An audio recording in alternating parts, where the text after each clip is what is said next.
এই আমার না খুব পাচ্ছে, কি করবো বলো না। এই বিকেলবেলা রোজার দিনে তোর আবার কি পাচ্ছে? আরে ওই যে সবার পায় না, ওটাই পাচ্ছে। সবার কি পায়? কথা যদি ক্লিয়ার করে না বলতে পারিস তবে মুখ খুলিস কেন? আরে অধরা আপু, তুমি তো শুধু শুধুই রেগে যাচ্ছ।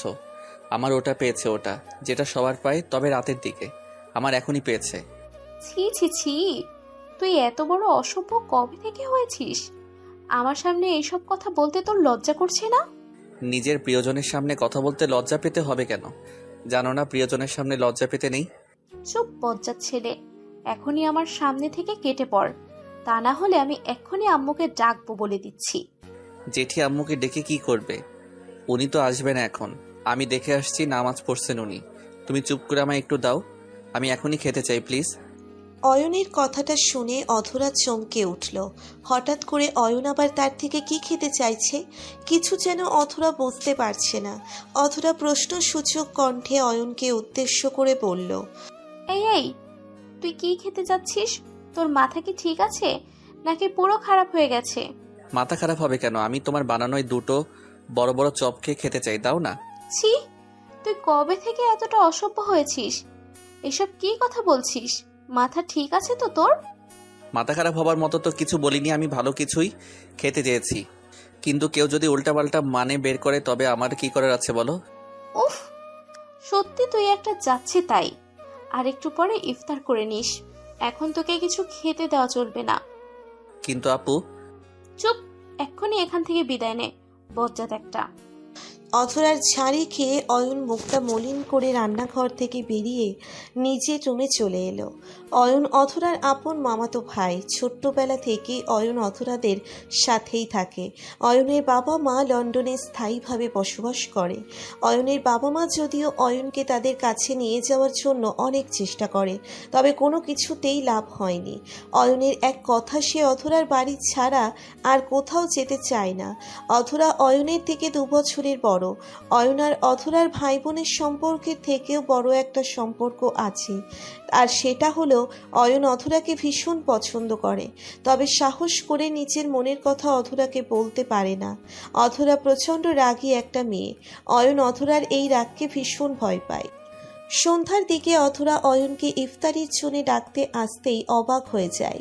অধরা অয়নের রুমে এসে দেখতে পেল অয়ন নিজে ল্যাপটপে কারোর ছবি দেখছে।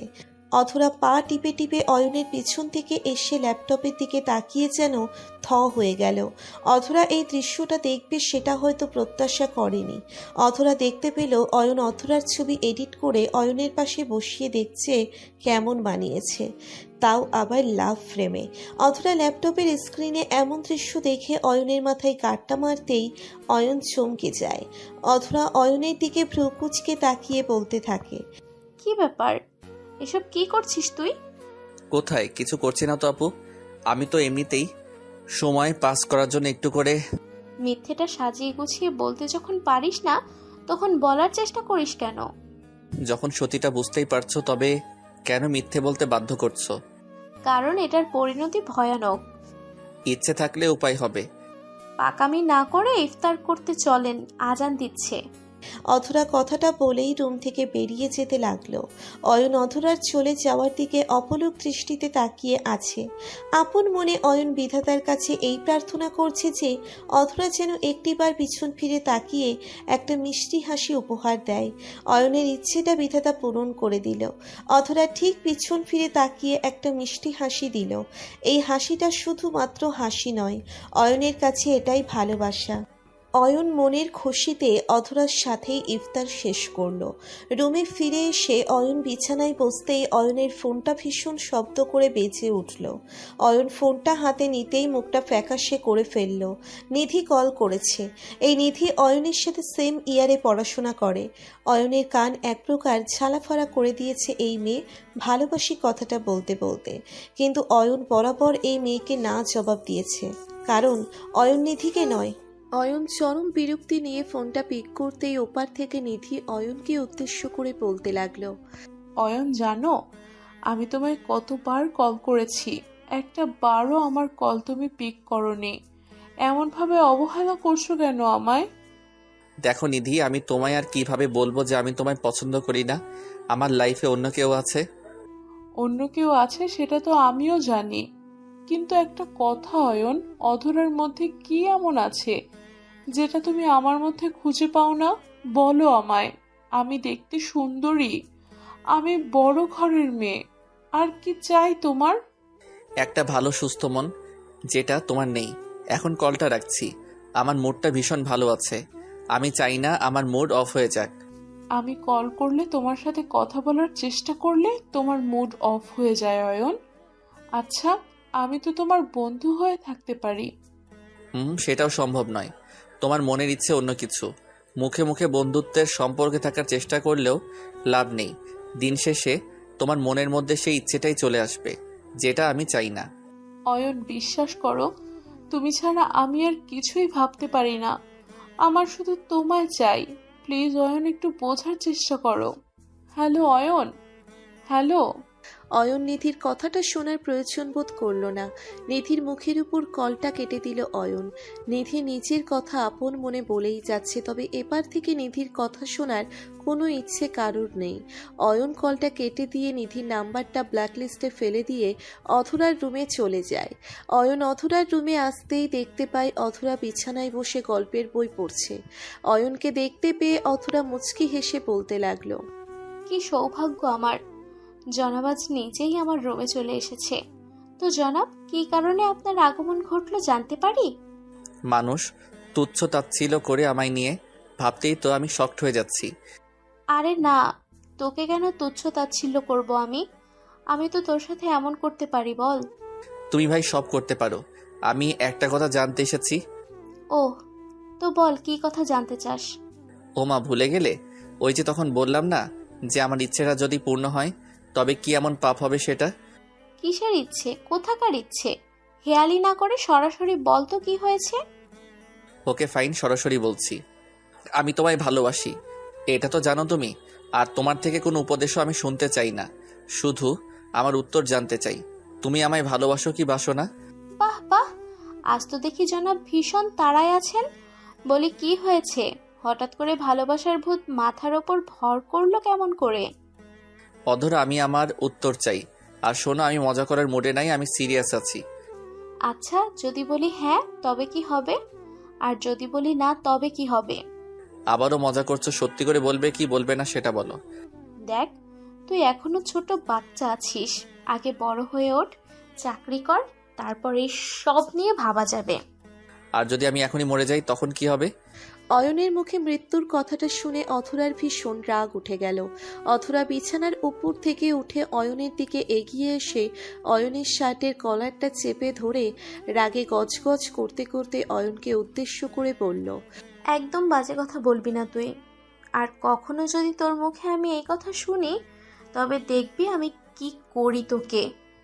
তাহলে বলে দাও না। বিশ্বাস করো অধরা, আমি সত্যি সত্যি তোমায় ভালোবাসি। আর তুমি ছাড়া অন্য কাউকে ভালোবাসা আমার পক্ষে সম্ভব নয়। হয়েছে, সেটা পরে দেখা যাবে। এখন নিজের রুমে যা, বাই। অয়ন বুঝতে পারল না যে অধরা কি তার কথাটা সিরিয়াসলি নিল নাকি মজা। তবে সেটা যাই হোক না কেন, অয়ন যে নিজের ভালোবাসাকে, নিজের মনের কথাটা বলতে পেরেছে, সেটাই বা কম কিসের। সারা রাত অয়ন একটু শান্তিতে ঘুমোতে পারল না। বারবার অধরার মুখটা কেন যেন অয়নের চোখের সামনে ভাসতে লাগলো। এই পাগলির আগে মেয়েটা কবে যে অয়নের বুকে মাথা রেখে অয়নকে স্বর্গসুখ দিবে কে জানে। অয়ন ঘুমানোর বৃথা চেষ্টা করতে লাগলো। ওইদিকে অধরারও সেম অবস্থা। অয়নকে অধরার বুঝতে দিতে চায় না যে অধরাও অয়নকে প্রচণ্ড ভালোবাসে। কারণ অয়ন একে তো অধরার থেকে ছোট, তার উপর যদি অয়ন অধরার মনের কথা জানতে পেরে অধরাকে অবহেলা করে, তবে তো অধরা বেঁচে থেকেও মরে যাবে। অধরা নিজের ভালোবাসাকে নিজের মনের মধ্যে চেপে আছে। অধরা চাই তাদের এই ভালোবাসার গল্পটা পূর্ণতার পথে হাঁটুক। তাই তো অধরা পরিবারকে জানিয়ে সবকিছু কনফার্ম করতে চায়। ভোর হতেই অয়ন ফ্রেশ হয়ে নিল। আজ যদিও ভার্সিটিতে যাওয়ার কোনো ইচ্ছে অয়নের নেই, তবুও যেতে হবে কারণ আজ শেষ ক্লাস। তারপর থেকে কলেজ অফ হয়ে যাবে। অয়ন রেডি হয়ে নিজের রুম থেকে বের হতে নিতেই কোথা থেকে অধরা অয়নের সামনে চলে এলো। আচমকা অধরা অয়নের সামনে আসায় অয়ন তাল সামলাতে পারল না। অধরার সাথে ধাক্কা লেগে গেল অয়নের। অধরার সাথে ধাক্কা লাগতেই অধরা পড়ে যেতে নিল, তবে অয়ন অধরার কোমরে হাত দিয়ে কোনো মতে অধরাকে সেভ করে নিল। অয়ন অধরার দিকে একদৃষ্টিতে তাকিয়ে আছে। আজ যেন তার কাছে তার প্রিয়তমাকে অপরূপ সুন্দরী মনে হচ্ছে। কোনোভাবেই অধরার দিক থেকে চোখ ফেরাতে ইচ্ছে করছে না তার। অয়নের এমন এক দৃষ্টিতে তাকিয়ে থাকা দেখে অধরা মুচকি হেসে বলতে লাগলো, কিরে মজনু, চোখ দিয়েই মনে হচ্ছে গিলে খেয়ে ফেলবি আমায়। তোর মতিগতি তো আমার সুবিধার লাগছে না। ইচ্ছে থাকলেও কি উপায় আছে নাকি?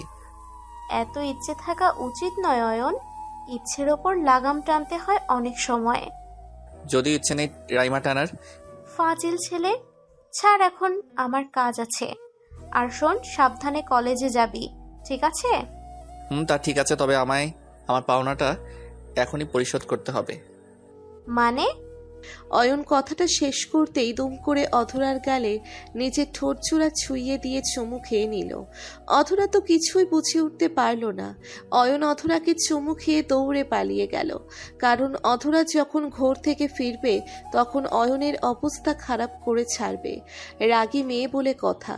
অয়ন বাড়ি থেকে বেরিয়ে রিক্সা করে ভার্সিটির উদ্দেশ্যে রওনা দিল। রিক্সাটা ভার্সিটির প্রায় কাছেই চলে এসেছে। অয়ন পুরোটা পথ অধরার ভাবনায় মগ্ন হয়ে আছে।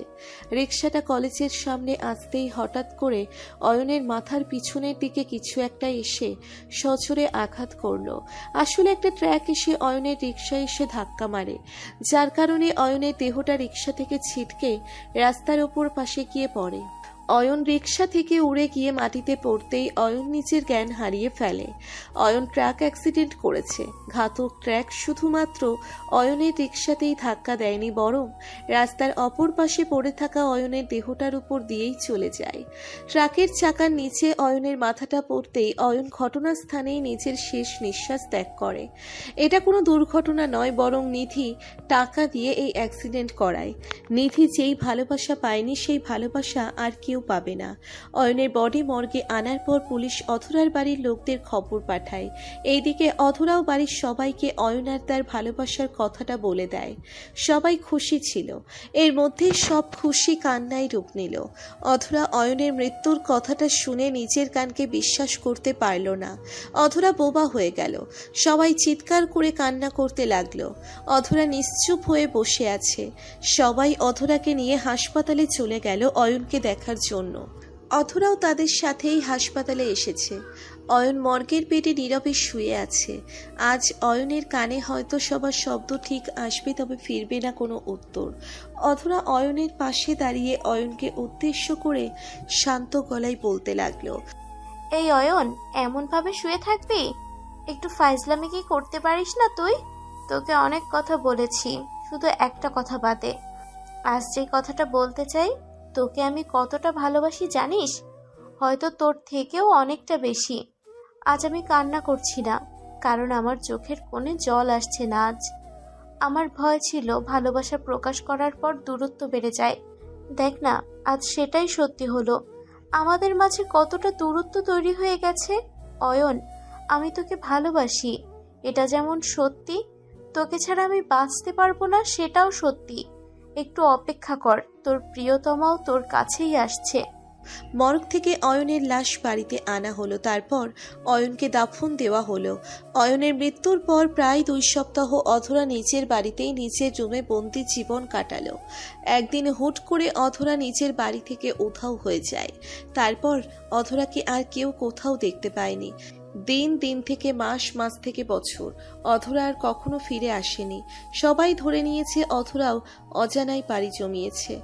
ভালোবাসা, এই শব্দটা এতটাই কঠিন যে সবাই এই শব্দের মানে বোঝার ক্ষমতা রাখে না। যদি সবাই এই শব্দের মানে বুঝতো, তবে ছেড়ে যাবার নাম তো দূর, প্রিয়জনের কাছ থেকে 1 মিনিটও দূরে থাকতে পারতো না।